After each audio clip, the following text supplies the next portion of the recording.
Thank you very much, Speaker. Yesterday, the president of the GNU spent a considerable time saying that our input and contribution during opening of Parliament debate was playing the man and not playing the ball. The president wrongly said that we previously insulted him by saying that his father was a police officer during the dark days of apartheid, and that even when such is a fact, he is proud that his father was a law enforcement officer of apartheid laws. Let's put the facts right in front of this Parliament.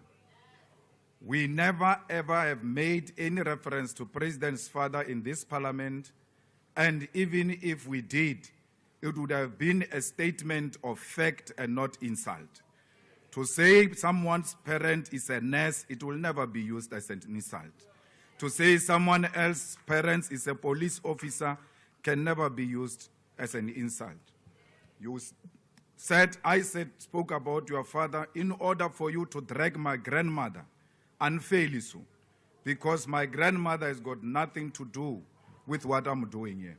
So I want to state it very clear that, President, we respect each other and will continue to engage each other robustly.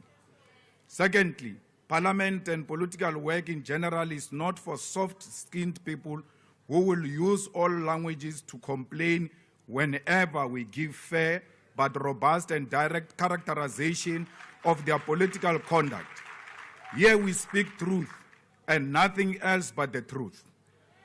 In our characterization of the ball which you spoke about here, which you said we must play, we will also characterize the players to have a fuller picture of both subjective and objective political and ideological conditions.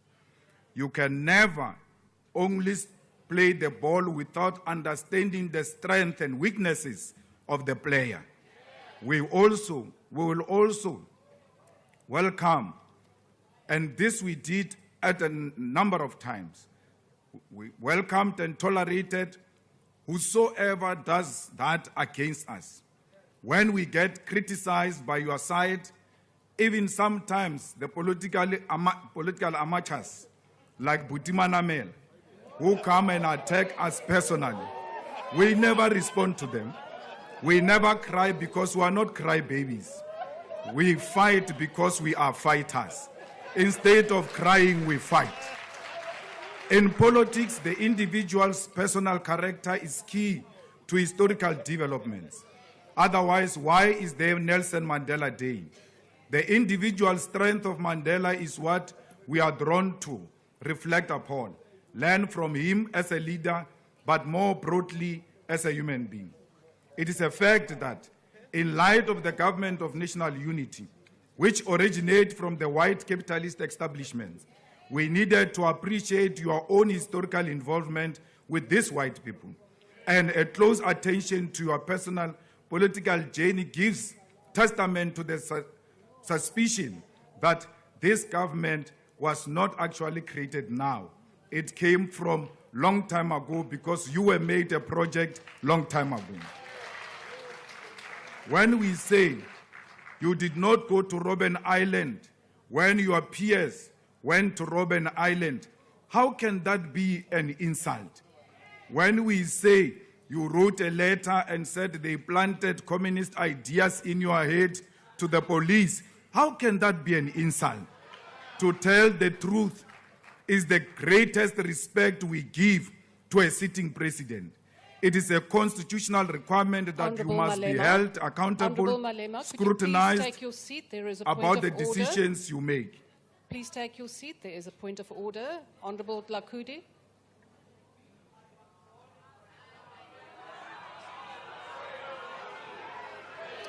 Thank you very much, Honourable Deputy Speaker. Honourable members, order. I cannot hear the Speaker. Honourable Deputy Speaker, I am standing on a point of order based on what the Honourable Malema said. Rule number 92. Honorable Deputy Speaker, the Honorable Malema referred to the President as a project, meaning that the President is acting on behalf of other people. So that is unparliamentary and it cannot be accepted. Thank you. Honourable members, I have listened to what the Honourable Malema has said, and I think that we do have to have robust debate, so I'm not going to sustain that point of order. Please proceed.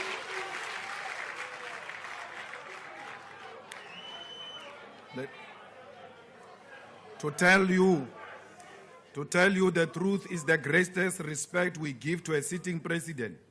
It is a constitutional requirement that you must be held accountable, scrutinized about the decisions you make. Thirdly, we have read and will never argue with you when you say we must read more books about NUM. Reading is a very nice thing to do.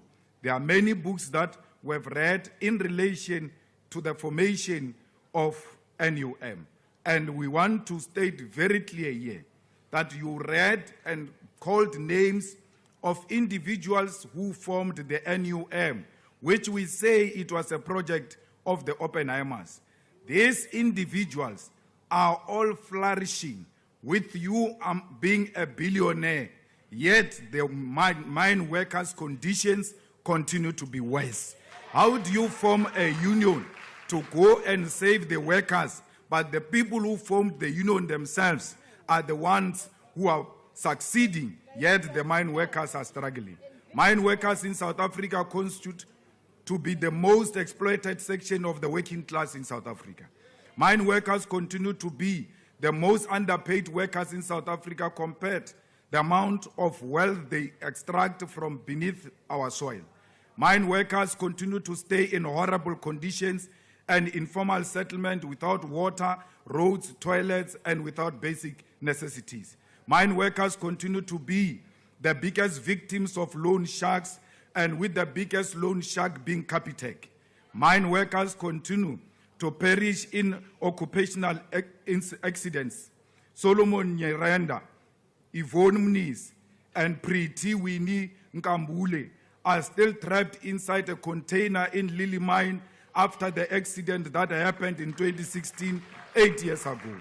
Mine workers continue to live in communities defined by high levels of crime. When the mine workers protested for a minimum wage of 12,500 per month in Marikana 12 years ago, you as a director and a shareholder of London Mine, you did not take the side of the workers. You called for concomitant action, and 34 workers were massacred by the ANC government in Marikana. If you formed the union for these workers, why is the conditions remaining the way they are? The union was formed to suppress those workers. The conditions of mine workers in South Africa is applicable to many other categories of workers in South Africa. A lot of workers in South Africa live in absolute poverty, and there is no hope that their condition will change under GANU. If the history and fiction that you tell about the NUM and mine workers is anything to believe, why are mine workers still trapped in the condition they find themselves in today? Mr. President, it is almost a year since you went to Hammanskraal in June 2023 to admit to the people that you failed them after 31 people died after the cholera outbreak. To this day, the people of Hammanskraal still do not have clean, drinkable water. How can the president go into a place and find a crisis, and when he comes out of that place, the crisis remains? It doesn't only remain, it becomes worse. President, you went to Alexander and promised people 1 million houses. When we remind you that you promised people 1 million houses, you are going to say it's an insult. It's not an insult. Ke nnete. Le tsamaile lo botsa batho maka ba Alexander la re le tla ba fa 1 million houses. le mamotlha le ntlo e tia le shidi a sanga ya gagiwa after we ile kwa president wa botsa batho maka wa re tlo ba fa dintlo o tsamaile mo le minister Mkhunu la ya Giyane la fitla la botsa batho ba Giyane la re you are going to get water and if you don't get water action is going to be taken. What action? Minister Senzo Mkhunu is still a minister. If there was any action, it was supposed to be on him because the people of Giyane don't have water. Banu ba Giyane balaba mate, and you went to promise them water and you did not give them water. Here in Cape Town, you came here and established anti-gang unit. You said you are going to fight gangsterism here in Cape Town. After you left, the situation became even worse. Today, there are more police stations that are found here in the Western Cape, in Cape Town, which are involved in contact crimes. 4 out of 10 police stations in South Africa are found here, which are affected by drugs and gangsterism, which you said you formed a unit to deal with. You went to Mafike and called an imbizo and said the people must come and express themselves. Today, nothing has improved since you left Mafike. The people of Matlosana, Tswaing, Ratlo, Mafike, Madibeng, and others do not have water, do not have dignified sanitation, and do not have roads, clinics, and clean parks. But because you make promises and fiction in your mind, these people are imagining their daily struggles. Mr. President, what is even more concerning is that even your 7th administration is characterized by fiction, supported by prepaid mainstream media. You continue with promises that you do not follow up on. Just recently, you went to the people of Kariega in Nelson Mandela Bay Metropolitan Municipality and promised them temporary houses in 30 days. After they suffered recent floods, these people are still waiting for houses. 30 days has gone and passed. Until we clarify the roles and intentions, we will never support this budget vote 1 on the presidency because it is a waste of government resources. A lot of money is being spent on useless things instead of redirecting those resources into the projects that are beneficial to the people of South Africa. We don't understand. Why did you take intelligence and put it in your office instead of going to take the water crisis project of Hammanskraal and make it a presidential responsibility and deliver water? Let that water crisis sit in the office of the president if you mean it. We don't have a crisis of intelligence. That thing is imagination. The crisis is water in Giyane. Why is water not in the office of the president? Because that's what we are faced with. Why is crime not in the office of the president? You have something called evaluation and monitoring, which can monitor itself. How can it monitor other ministries? It has got no capacity to monitor itself. So we are making a call that instead of having these useless departments in your office, bring police in your office, because crime is a serious issue in South Africa. Children are being killed, women are being raped. Those are matters that the president should be occupied with and be worried about. Not this thing of wanting to be with your faction in your office, even when it is not helpful to you. Let's take serious responsibilities into the office of the president. Let us reduce the cabinet and do away with deputy ministers. What you did to Honorable Sihle Zikalala is painful, that thing. When you see Sihle sitting down on a chair and that white man of a minister sitting next to him, but we fall Instead of just removing Sihle and closing that deputy ministry, you humiliate him in a manner you have done. Deputy ministers do not have a role to play. They are unnecessary. We put a lot of money in the offices of deputy ministers who are not even known by anyone. They walk around with bodyguards and people start asking themselves as to who is this one now with bodyguards. So we can save a lot of money by reducing cabinet, by removing deputy ministers.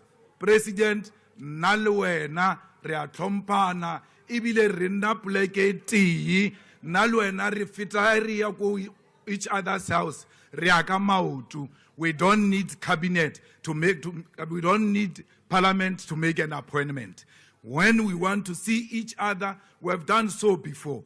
And I criticize you even when it is just the two of us. I'm not criticizing you here because I see these honorable members of parliament. We will continue to engage each other robustly. You asked me a question and said, where were you? It was biologically impossible for me to be there. So don't question me. Go and question my mother and my father why I was not there. But when the time came, I showed up. And when the time came, I never sold out. When the time came, I was never a collaborator. I came at an early age and nothing will remove me. Attempts were there to silence me with the story of being disrespectful. I'm not disrespectful. I engage robustly. A ke rapeletse boroko ka o budulala. Nna a ke tshabe motho, ke tshaba maka, ke bolela nnete. Mmuso wa dinonyana o tlowa in less than 2 years. Auwe mmuso wa dinonyana, auwe!